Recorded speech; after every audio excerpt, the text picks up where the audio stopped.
नमस्कार दोस्तों, दिग्विजय शर्मा एकेडमी में आपका स्वागत है। आज हम सीडीपी की क्लास 4 करने वाले हैं केवीएस पीआरटी के लिए। आज हम एडोलसेंस नाम के चैप्टर को कवर करने वाले हैं। ठीक है, तो स्टार्ट करते हैं। एडोलसेंस जो होता है वो 12 से 18 नॉर्मली हम मानते हैं, 12 से 18 साल का जो टाइम होता है। WHO के अकॉर्डिंग ये 10 से 19 साल का होता है टाइम। ठीक है, तो अगर क्वेश्चन में ये पूछा जाए WHO के अकॉर्डिंग टाइम पीरियड कौन सा होता है, तो ये 10 से 19 होगा। ठीक है, इसमें क्या है, प्यूबर्टी स्टार्ट हो जाती है। प्यूबर्टी क्या होती है? Culmination of physical changes lead to sexual maturity. तो कल्मिनेशन का मतलब होता है पीक या फिर क्लाइमैक्स।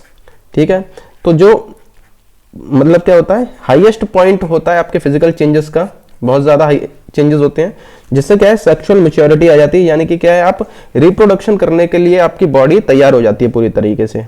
ठीक है, उस चीज को प्यूबर्टी कहा जाता है। तो ये ब्रिज होता है चाइल्डहुड से एडल्टहुड के बीच में।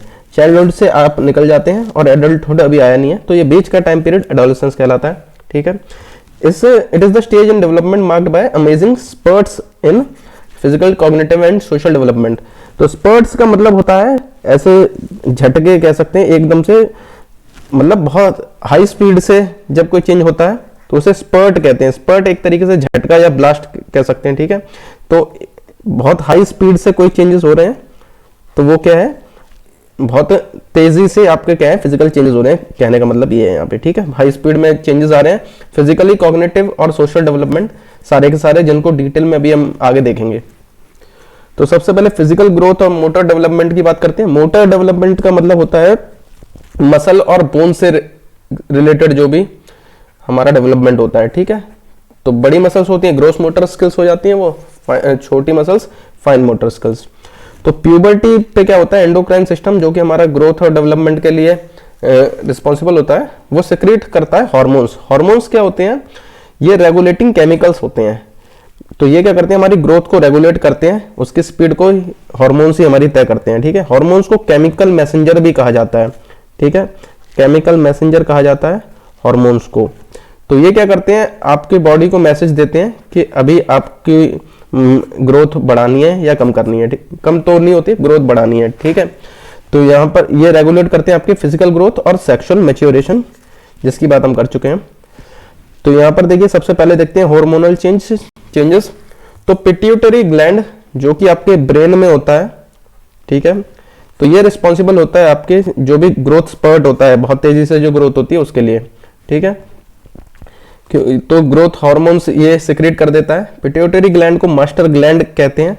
ठीक है, तो जब secretes hormone that cause other endocrine glands to produce their own hormones. तो ये से मास्टर ग्लैंड इसलिए कहा जाता है क्योंकि जब ये हार्मोन सिक्रेट करता है तो ये क्या करता है, बाकी ग्लैंड्स को मैसेज देता है कि अब तुमको, जैसे कि थायराइड ग्लैंड है वो इसके अंडर आता है, तो उसको भी मैसेज जाता है कि अब इन्हें अपने हार्मोन सिक्रेट करने ताकि ग्रोथ और तेजी से बढ़ सके। तो थायराइड ग्लैंड भी क्या होता है, ये पिट्यूटरी ग्लैंड के हार्मोन सिक्रेट करने के बाद ये एक्टिवेट होता है और ये भी हार्मोन सिक्रेट करता है। ठीक है, थायराइड ग्लैंड जो होता है ये आपका नेक रीजन में होता है। ठीक है, वॉइस बॉक्स के पास में।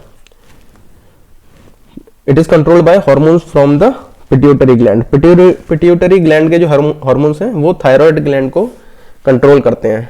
ठीक है, ये भी आपके ग्रोथ और बॉडी फंक्शनिंग में ये कंट्रीब्यूट करता है। तो यहां से ये पता होना चाहिए आपको ये कहां कहां पे होते हैं, और इसको मास्टर ग्लैंड कहते हैं। किसको? पिट्यूटरी ग्लैंड को। पिट्यूटरी ग्लैंड एक हार्मोन सिक्रेट करता है गोनेडोट्रोपिन। तो गोनेडोट्रोपिन की जब ये सिक्रेट होता है तो मेल में जो सेक्स ग्लैंड होता है टेस्टिस, तो ये testosterone male sex hormone release कर देता है, और फीमेल्स में जो सेक्स ग्लैंड होता है ओवरीज, ये कर देती हैं फीमेल सेक्स हार्मोन जो कि एस्ट्रोजन और प्रोजेस्टेरोन होता है।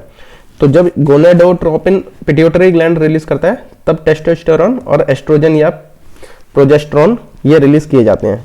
ठीक है, ये सेक्स हार्मोन्स होते हैं, मेल का टेस्टोस्टेरोन और फीमेल का एस्ट्रोजन और प्रोजेस्टेरोन। ठीक है, the levels of these hormones rise significantly at puberty. तो इनकी वजह से जो भी आपके चेंजेस आते हैं वो आगे हम पढ़ेंगे। तो ये बहुत हाई लेवल पे रिलीज होते हैं हार्मोन्स। ठीक है, इनका लेवल बहुत हाई हो जाता है प्यूबर्टी के टाइम पे। तो यहां से आपको इन हार्मोन्स का नाम याद रखना है, टेस्टोस्टेरोन, एस्ट्रोजन, प्रोजेस्टेरोन। जो भी यहाँ पे हाईलाइटेड ये हमने कर रखा है उसको आपको ध्यान रखना है। हार्मोनल चेंज में आगे देखते हैं तो एक सबसे बड़ी प्रॉब्लम होती है एडोलसेंस में टीनेजर्स की, वो है एक्ने, पिंपल्स वगैरह होते हैं। तो उसका मेन कारण होता है हार्मोन होता है एंड्रोजन। ये क्या होता है, एक मेल सेक्स हार्मोन होता है, ठीक है। ये फीमेल में से ज्यादा बॉयज में पाया जाता है, ठीक है। तो ये पूछा जा सकता है एक्ने किस हार्मोन की वजह से होता है, तो आपको ये बताना है एंड्रोजन, ठीक है। इसी वजह से फीमेल्स में कम एक्ने होते हैं मेल्स के कंपैरिजन में, मेल्स में ज्यादा होते हैं क्योंकि ये ज्यादा मात्रा में पाया जाता है मेल्स में, एंड्रोजन जो होता है। तो ये हार्मोन का नाम याद रखना है आपको, ठीक है। अभी और फिजिकल चेंजेस देखते हैं। In boys physical growth spurt at about 14 years of age. 14 years of age पे सबसे ज्यादा ग्रोथ बॉयज की देखी जा सकती है, ठीक है। तो दो तरीके से यहाँ पर नजर आती है ग्रोथ, प्राइमरी और सेकेंडरी सेक्सुअल कैरेक्टरिस्टिक्स, ठीक है। तो प्राइमरी सेक्स कैरेक्टरिस्टिक जो होती हैं वो क्या होती हैं, उनके रिप्रोडक्टिव ऑर्गन्स जब ग्रो करते हैं मेल और फीमेल दोनों में। तो मेल में ये टेस्टिस जब ग्रो हो जाता है या प्रोडक्शन ऑफ स्पर्म सेल्स हो जाते हैं तो ये प्राइमरी सेक्स कैरेक्टरिस्टिक्स मानी जाती हैं। और फीमेल्स में क्या होता है, प्राइमरी सेक्स कैरेक्टरिस्टिक हो जाती है शेडिंग ऑफ ओवा जो कि होते हैं फीमेल सेक्स सेल्स, ठीक है।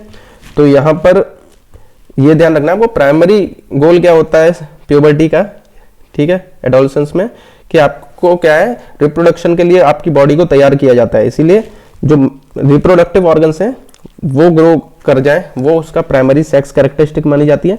उसके अलावा जो बाकी सेकेंडरी होती हैं, प्राइमरी का मतलब मेन, सेकेंडरी मतलब सेकेंडरी हो जाएगा ये, ठीक है। इनका मतलब इंपॉर्टेंस उतना ज्यादा नहीं होता है, हर चीज में यही माना जाता है, प्राइमरी मतलब जो मोस्ट इंपॉर्टेंट, ठीक है। तो सेकेंडरी सेक्स कैरेक्टरिस्टिक मानी जाती है ग्रोथ ऑफ हेयर्स, बॉडी पे अलग हेयर्स हो जाते हैं, प्यूबिक एरिया में हेयर्स, अंडर आर्म फेस पे हेयर, और वॉइस जो है बॉयज की डीप हो जाती है, ठीक है। गर्ल्स में ये अलग अलग कैरेक्टरिस्टिक देखी जाती हैं सेकेंडरी सेक्स कैरेक्टरिस्टिक्स।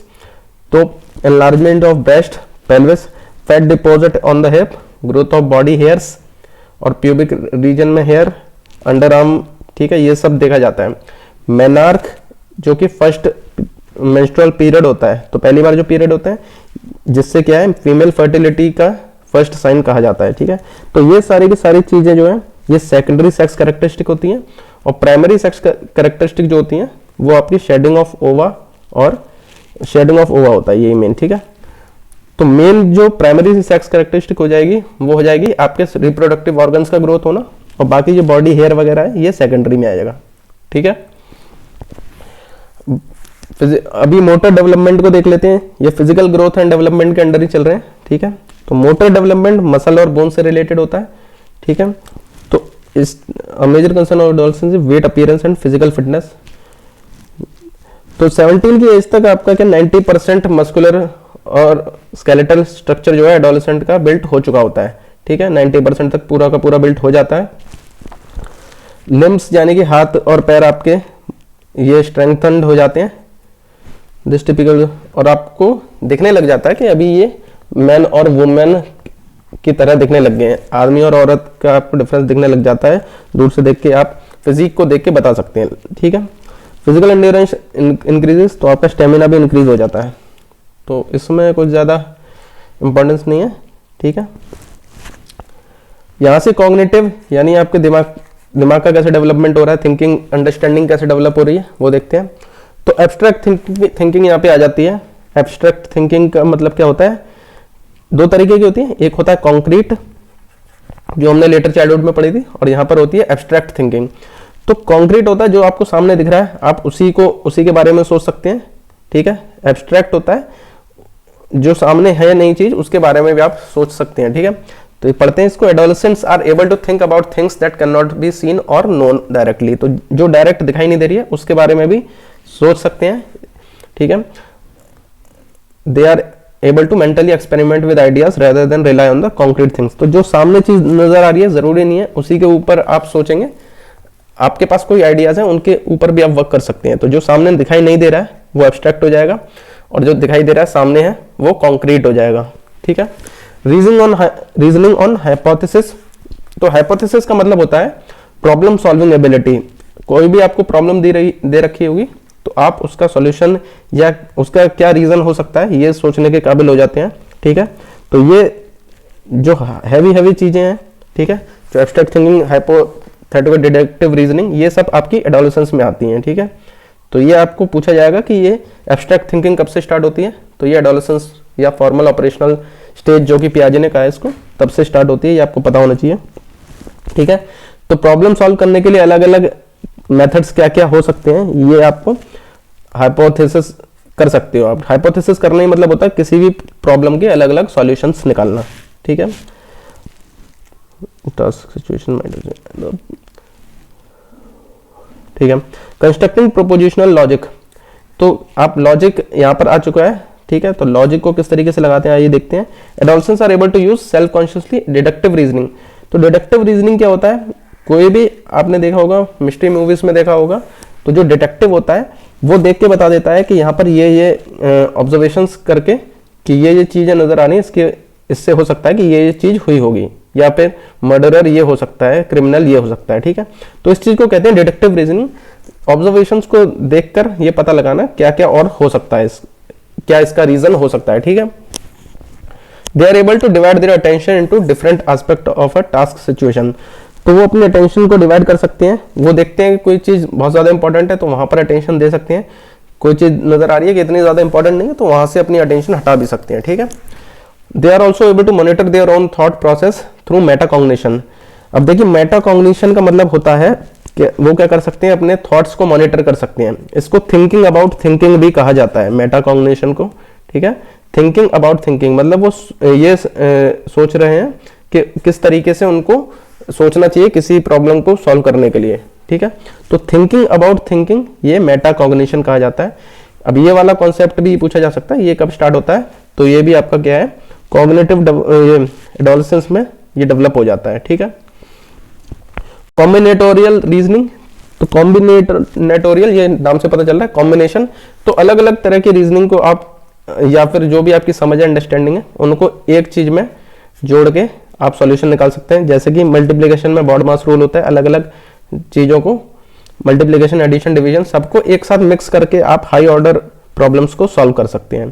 ठीक है, इंक्रीज्ड मेमोरी स्पैन, तो आपकी मेमोरी बढ़ जाती है, मेमोरी का साइज बढ़ जाता है, आपका अटेंशन स्पैन भी बढ़ जाता है, आप ज्यादा देर तक किसी चीज पर अटेंशन दे पाते हैं। ठीक है, तो यही है, बाकी आप इसको डिटेल में पढ़ सकते हैं। क्रिएटिंग एन आइडेंटिटी, ठीक है। अच्छा, यहाँ से साइको सोशल स्टार्ट हो जाता है। साइको सोशल का मतलब होता है कि आप जो खुद हैं वो सोसाइटी की नीड्स के अकॉर्डिंग कितना अपने आप को रख पा रहे हैं, उनके अकॉर्डिंग कितना चल पा रहे हैं। ठीक है, तो सोसाइटी में आपकी क्या वैल्यू है, आप सोसाइटी के साथ चल पा रहे हैं या नहीं चल पा रहे हैं, ये यहाँ पर हम देखेंगे साइको सोशल डेवलपमेंट में। क्रिएटिंग एन आइडेंटिटी, तो इस टाइम पे हर एक बच्चे को ये होती है कि वो अपनी आइडेंटिटी बनाए, वो कितना यूनिक है ये पता लगाए। ठीक है, वो सोसाइटी से बिलोंग करता है या नहीं करता है। ठीक, तो ये पता लगाने की यहाँ पे प्रॉब्लम रहती है, हर बच्चे को ये लगता है कि मैं सबसे अलग नजर आऊं। ठीक है, at this stage adolescents step to define their self in a new way and creating an identity that could be comfortable with. किस तरह की पर्सनैलिटी है, ठीक है, और वो अपने साथ कंफर्टेबल रहेंगे या नहीं, बाकी लोग उनको किस तरीके से देखते हैं, इस चीज का बहुत ज्यादा यहाँ पर फर्क पड़ता है। ठीक है, इससे बहुत ज्यादा males emphasis intrapersonal identity, a sense of self separate and unique. तो मेल जो होते हैं वो इंट्रापर्सनल आइडेंटिटी यानी कि a sense of self as separate and unique, वो खुद को सेपरेट या यूनिक मानते हैं। ठीक है, लेकिन फीमेल्स क्या करती हैं, वो एम्फसाइज करती हैं इंटरपर्सनल। इंट्रापर्सनल मतलब खुद से, इंटरपर्सनल यानी होता है दूसरों के साथ कनेक्ट होने की जो एबिलिटी होती है। ठीक है, जिस तरीके से इंटर कॉलेज होता है तो दो कॉलेजों के बीच का कंपटीशन होता है, उसी तरह इंटरपर्सनल दो पर्सन के बीच का रहेगा और intra person with in a person हो जाएगा। ठीक है, तो मेल्स तो अपने बारे में ये देखते हैं कि वो खुद के साथ a sense of self as separate and unique, वो खुद को यूनिक मानते हैं। ठीक है, वो यूनिक है या नहीं ये देखते हैं, लेकिन फीमेल जो है वो बाकियों के साथ कनेक्ट करने में ज्यादा विश्वास रखती हैं। ठीक है, inability to achieve a sense of identity result to role diffusion, तो अगर वो अपनी आइडेंटिटी समाज में नहीं बना पाते हैं तो क्या होता है, रोल डिफ्यूजन हो जाता है। तो इससे क्या होता है, बहुत सारी आइडेंटिटी क्राइसिस भी कहा है एरिक्सन ने, ठीक है। तो इसका मतलब क्या होता है, वो खुद को अलग अलग तरीके से सब्सटेंस अब्यूज करने लग जाते हैं, जैसे कि बिहेवियर ऐसे हो जाते हैं उनके कि ड्रग्स ले सकते हैं या फिर अल्कोहल कर सकते हैं या फिर क्या स्कूल से वो बंक वगैरह मार सकते हैं। तो ऐसी गलत एक्टिविटीज में तब पड़ते हैं जब उन्हें आइडेंटिटी क्राइसिस होता है। तो ये क्वेश्चन पूछा जा सकता है, आइडेंटिटी क्राइसिस किस स्टेज में होता है चाइल्ड डेवलपमेंट की? तो ये कब होता है? आपका एडोलेसेंस में ही होता है ये, ठीक है। अभी आती है बात सेल्फ कॉन्सेप्ट और सेल्फ एस्टीम की। तो सेल्फ कॉन्सेप्ट होता है persons belief about their self, तो वो खुद पे कितना विश्वास करते हैं, वो होता है सेल्फ कॉन्सेप्ट, ठीक है, जो कि ऑर्गेनाइज हो जाता है और मोर एक्यूरेट होता है एडोलेसेंस में, ठीक है। वो खुद पे विश्वास करने लग जाते हैं, उनको पता चलता है कि वो किस लेवल के हैं, ठीक है। खुद पे वो कितना विश्वास कर रहे हैं ये अब उनको सही से पता चल जाता है, और यानी कि मोर एक्यूरेट और ज़्यादा ऑर्गेनाइज्ड रहता है ये, ठीक है। सेल्फ एस्टीम होता है सेल्फ वर्थ, यानी कि वो खुद की वैल्यू कितनी कर रहे हैं। तो सेल्फ एस्टीम ग्रो होती है एडोलेसेंस में, ठीक है। तो अब वो खुद पे और ज़्यादा विश्वास करते हैं, ठीक है, पहले से ज़्यादा। पहले वो पेरेंट्स के भरोसे रहते हैं, लेकिन अब वो खुद पे ज़्यादा विश्वास करते हैं, सेल्फ एस्टीम बढ़ जाती है। ईगो सेंट्रिसिज्म, तो अब खुद पे विश्वास कर रहे हैं तो वो अपने बारे में ही एडोलेसेंस बहुत ज़्यादा सोचते हैं इस टाइम पे, इसी को कहते हैं ईगो सेंट्रिक होना, ठीक है। लेकिन अगर आपसे सबसे ज़्यादा ईगो सेंट्रिसिज्म कब होता है, तो ये अर्ली चाइल्डहुड में होता है। अगर ये पूछा जाए ईगो सेंट्रिसिज्म ये किस स्टेज की क्वालिटी है, सबसे ज़्यादा कहाँ पाया जाता है, तो ये अर्ली चाइल्डहुड में सबसे ज़्यादा पाया जाता है, ठीक है। पोस्ट कन्वेंशनल मोरालिटी, तो ये आप कोलबर्ग के मोरल डेवलपमेंट वाली स्टेजेस देखेंगे तो वहाँ पे पाएंगे 18+ जब हो जाते हैं तो आपकी मोरालिटी पोस्ट कन्वेंशनल वाली स्टेज की हो जाती है, ठीक है। तो adolescents are able to base their moral judgement on the internal set of ethical principles. Moral judgement is determined by belief in universal code, justice and equality for all. तो आपका क्या है, मोरल जजमेंट यहाँ से बढ़ जाता है, दूसरों के लिए आप सोचने लग जाते हैं, ठीक है। तो मोरालिटी में यहाँ पर तीसरी स्टेज में पहुंच जाते हैं, पोस्ट कन्वेंशनल स्टेज में, जिसमें आप दूसरों के लिए प्रोटेस्ट वगैरह करने लग जाते हैं, या फिर जैसे कि गांधी होते हैं तो वो तो बहुत हाई लेवल ऑफ आपकी मोरालिटी होती है। तो ये सब क्या है 18+ ही होती है, ठीक है। तो आपके जजमेंट क्या होते हैं, दूसरों के हिसाब से होते हैं। आपकी मोरालिटी ऐसी होती है कि आप दूसरों की हेल्प करना चाहते हैं, ठीक है, दूसरों के लिए प्रोटेस्ट करेंगे, ठीक है। ये सब चीज़ें कब आती हैं, एडोलेसेंस के बाद में ही आती हैं। तो पोस्ट कन्वेंशनल मोरालिटी में आप एंटर कर जाते हैं। इसके बारे में और डिटेल में हम कोलबर्ग की मोरल डेवलपमेंट वाली स्टेज को पढ़ेंगे, वहां पे देखेंगे, ठीक है।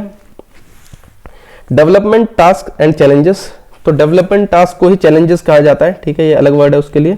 डेवलपमेंट टास्क के लिए क्या क्या है ये अलग अलग यहाँ पे देख सकते हैं आप। Expected to become adults among adults, तो देखिए अभी एडल्ट बने नहीं होते हैं, लेकिन उनसे लोग कहने लग जाते हैं कि अब आप बच्चे नहीं रहे, अब बड़े हो रहे हो, तो उनसे अलग तरीके से बिहेव करने को कहा जाता है, ठीक है। उसको मोर सेंसिबल तरीके से बिहेव करने के लिए एक्सपेक्ट किया जाता है। You are not a boy now, you are a man now, ठीक है, इस तरीके से कहा जाता है। तो बच्चों को बड़े होने का एहसास दिलाया जाता है, उनसे कहा जाता है कि आप बच्चे नहीं है, आपको अब सेंसिबल तरीके से रहना होगा, ठीक है।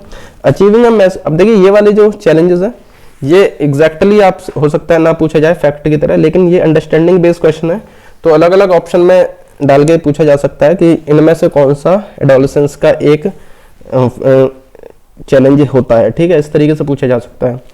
तो सबको आपको समझना है, इनको याद नहीं करना, बस सुनते रहिए शांति से।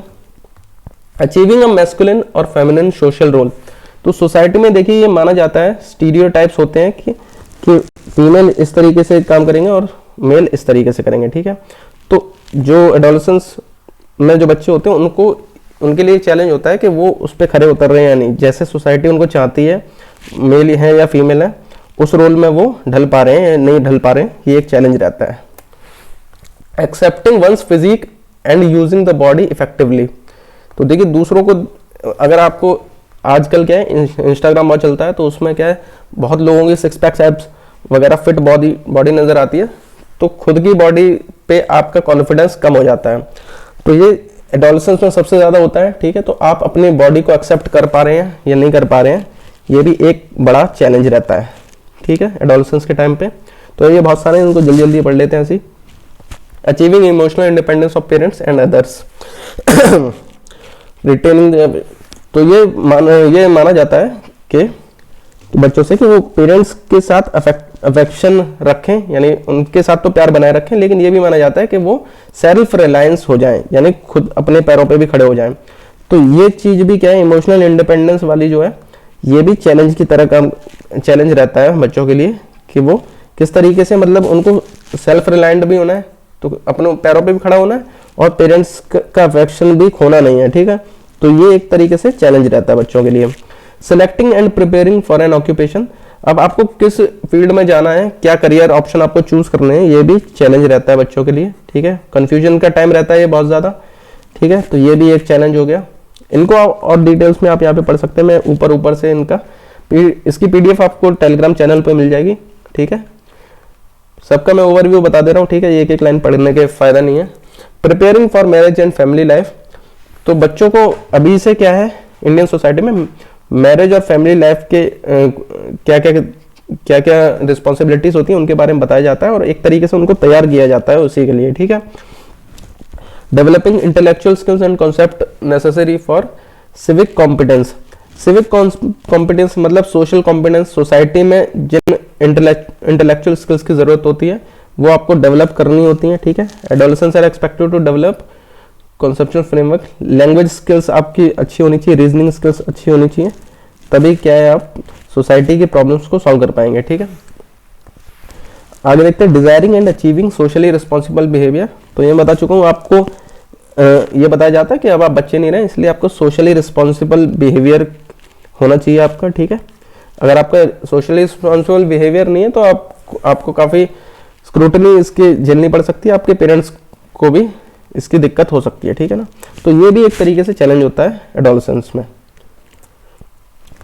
अभी देखिए यहाँ पर ये मेजर हाईलाइटेड पॉइंट्स हैं जो कि एग्जाम में पूछे जाने वाले हैं, ठीक है। तो ये आपको बिल्कुल ध्यान रखने हैं एडोलेसेंस के, जिसको फॉर्मल ऑपरेशनल स्टेज भी कहा है, किसने कहा है, ये पियाजे ने कहा है, ठीक है।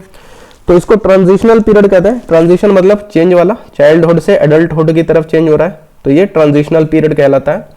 थ्रेशहोल्ड टू एडल्टहुड, थ्रेशहोल्ड का मतलब होता है गेटवे कह सकते हैं, तो बस एडल्टहुड आने ही वाला है, ठीक है। तो थ्रेशहोल्ड टू एडल्टहुड भी एडोलेसेंस को कहा जाता है। स्टैनली हॉल ने एडोलेसेंस को स्ट्रेस और स्टॉर्म का पीरियड कहा है, ठीक है। एरिक्सन ने इसे आइडेंटिटी क्राइसिस का पीरियड कहा है, ठीक है। तो ये टर्म्स आपको याद रहनी चाहिए। स्टेबिलिटी नहीं होती है, बहुत कंफ्यूजन होता है इस टाइम पे एडोलेसेंस में, इसीलिए लैक ऑफ स्टेबिलिटी जो है ये एडोलेसेंस से रिलेटेड है। एडोलेसेंस में आपको फीलिंग ऑफ रिवोल्ट आता है, विद्रोह करने का मन करता है, ठीक है। कोई भी कुछ बोलता है उसका उलट करने का मन करता है ऐसे टाइम पे, ठीक है, खास करके पेरेंट्स की बातों का। हीरो वर्शिप का टाइम होता है, ठीक है, लोग क्रिकेटर्स या फिल्म एक्टर्स को वर्शिप करते हैं। डे ड्रीमिंग करते हैं, वो सोचते हैं करियर ये हो सकता है, वो हो सकता है, अलग अलग चीज़ों के बारे में सोचते हैं। वोकेशनल एंजाइटी, करियर को लेकर टेंशन होती है, कौन सा करियर फील्ड चूज करना है, ठीक है, ये करियर टेंशन वही होता है। वोकेशनल एंजाइटी को ही करियर टेंशन कहते हैं। मैक्सिमम डेवलपमेंट ऑफ इंटेलिजेंस, तो इंटेलिजेंस का मैक्सिमम डेवलपमेंट एडोलेसेंस में हो जाता है। Abstract thinking, hypothetical, deductive reasoning, इसके बारे में हम पढ़ चुके हैं, ठीक है। तो ये सब क्या है, ये पूछा जाएगा एब्स्ट्रैक्ट थिंकिंग कौन सी स्टेज ऑफ डेवलपमेंट से रिलेटेड है, तो ये आपकी एडोलेसेंस से ही रिलेटेड है, ठीक है। तो ऐसे आपको ये ध्यान रखने हैं, ठीक है। ये वाली स्लाइड सबसे ज्यादा इंपॉर्टेंट है इस पूरी चैप्टर में, ठीक है। आगे देखेंगे हम एजुकेशनल इम्प्लीकेशंस, तो एजुकेशनल इम्प्लीकेशंस में हम ये देखेंगे टीचर इन सारी इंफॉर्मेशन को किस तरीके से यूज करें, या टीचर्स और पेरेंट्स को किस तरीके से एडोलेसेंस में बच्चों की हेल्प करनी चाहिए, ठीक है। तो इसको जल्दी जल्दी से देख लेंगे, आप इसको पूरा आराम से पढ़ सकते हैं। तो एडोलेसेंस में क्या है, टर्मोइल होता है, टर्मोइल मतलब उथल पुथल चल रही होती है उनके दिमाग में, ठीक है। तो टीचर और पेरेंट्स को क्या है, कम्युनिकेशन करते रहना चाहिए बच्चों को, जो उनकी प्रॉब्लम है उन्हें सॉल्व करता रहना चाहिए, ठीक है। तो अंडरस्टैंडिंग नेचर होना चाहिए और कम्युनिकेशन अच्छा होना चाहिए। Children need help in adjusting, तो हार्मोनल चेंजेस हो रहे होते हैं, तो ये बहुत अजीब होता है बच्चों के लिए, ठीक है।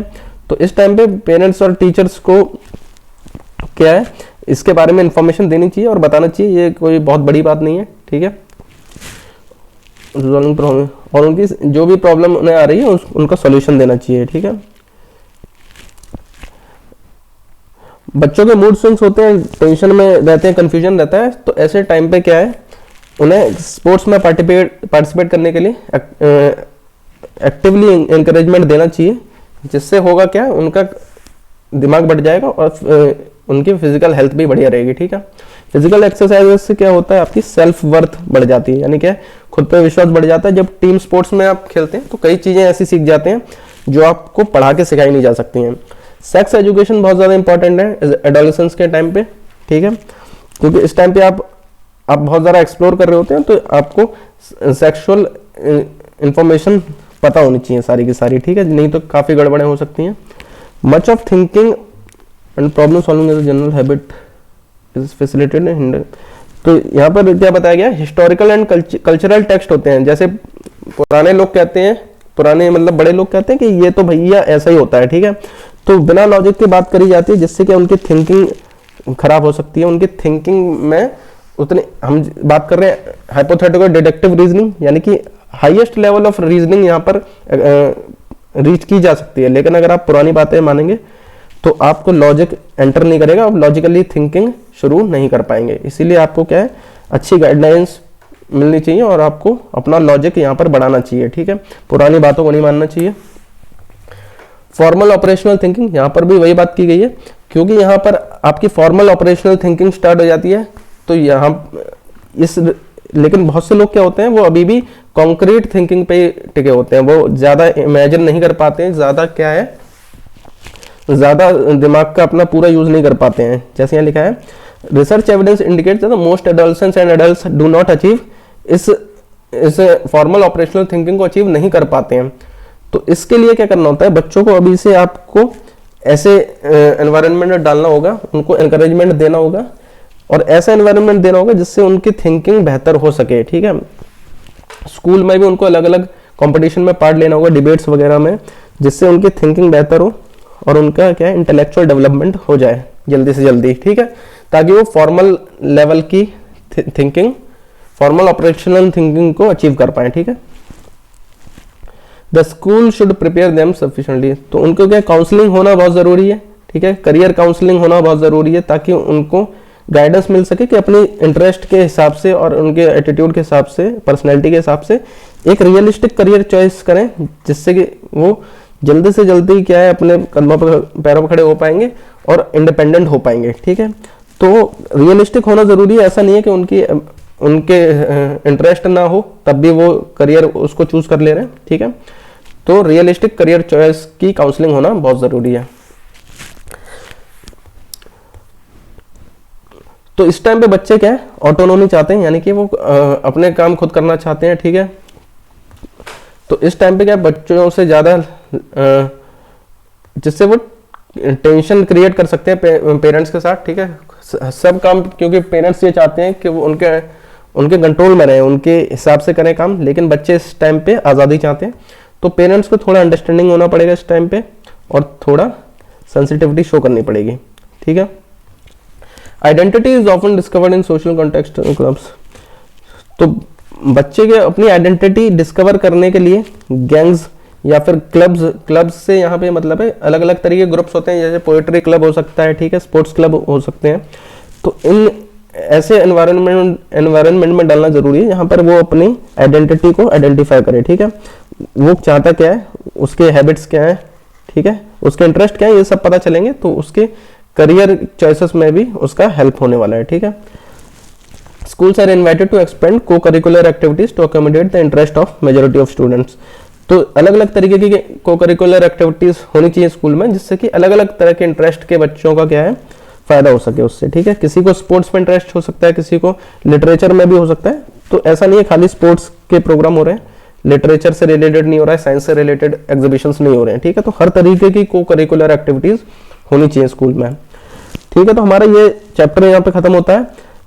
ये मैंने www.vfinder24.com से इंफॉर्मेशन ले रखी थी ये वाली। ठीक है, तो अगर आपको ये वीडियो पसंद आया तो वीडियो को लाइक जरूर कीजिए। अगर आप एंड तक बने रहे तो आपका बहुत बहुत थैंक यू। अगर आप सीडीपी की क्लासेस करना चाहते हैं केवीएस पीआरटी के लिए, तो यहाँ पर मैं प्लेलिस्ट को लिंक कर दूंगा, जिससे कि आप सारी की सारी क्लासेस ऑर्डर वाइज देख सकते हैं। अगर आप इसकी पीडीएफ डाउनलोड करना चाहते हैं तो दिग्विजय शर्मा एकेडमी के टेलीग्राम चैनल पर जाकर आप इसकी पीडीएफ डाउनलोड कर सकते हैं। अगर आप ऐसे ही और क्लासेस देखना चाहते हैं तो दिग्विजय शर्मा एकेडमी को सब्सक्राइब जरूर कीजिए केवीएस पीआरटी की सीडीपी की क्लासेस फ्री में करने के लिए। मिलते हैं अगले वीडियो में।